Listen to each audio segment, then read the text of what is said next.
இறை நம்பிக்கையில் விண்ணகமடைய மண்ணகத்தில் பயணிக்கும் இயேசுவின் சாயல்களே. இன்று பொதுக்காலம் 5வது வாரம் புதன்கிழமை 12/2/25 நாம் அடியெடுத்து வைத்துள்ளோம். சுவர் இருந்தால்தான் சித்திரம் வரைய முடியும். உடல் ஆரோக்கியம் இருந்தால்தான் அன்றாட செயல்களை நன்றாக செய்ய முடியும். இறை சாயலை பெற்றுள்ள நமக்கு உடல் நலம் எவ்வளவு முக்கியமோ அந்த அளவிற்கு ஆன்ம நலம் இன்றியமையாதது.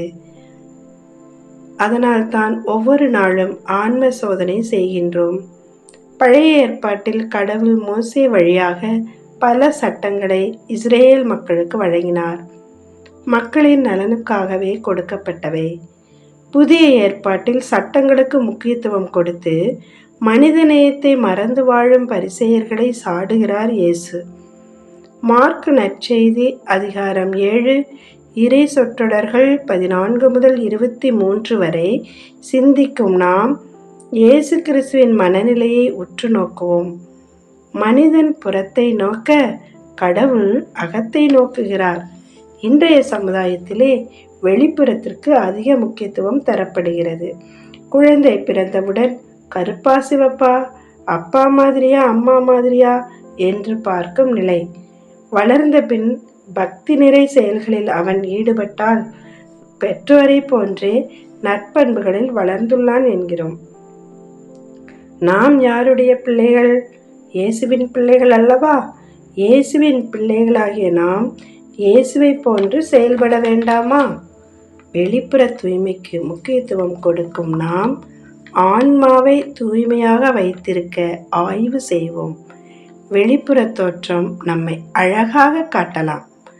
உட்புறத்தை உள்நோக்கி பார்த்தால் கோபம், வெறுப்பு, பகைமை, பொறாமை, தன்னலம் போன்ற இறை மதிப்பீட்டிற்கு எதிரான செயல்களில் நாம் ஈடுபடுகிறோம். ஆன்மா கடவுளுக்கு உரியது. கடவுள் வாழும் வீடு.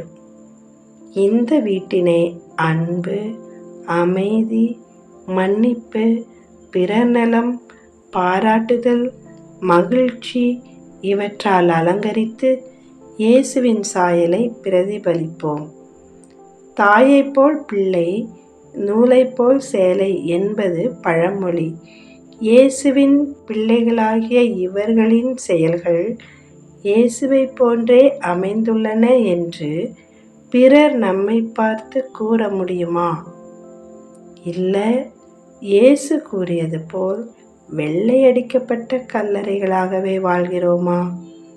புற தூய்மை பிறருக்காக, அகத்தூய்மை நமக்காக, கடவுளுக்காக. அகத்தை தூய்மையாக கொண்டு ஆண்டவரை அன்றாட வாழ்வில் பிரதிபலிப்போம். இயேசுவாகவே, இயேசுவின் சாயலாகவே வாழ்வோம், வாழ வழிகாட்டுவோம். இறை உள்ளொளி நம்மில் ஒளிர வைக்க வாழ்த்துகிறேன். ஒளிர்வோம், ஒளிர செய்வோம்.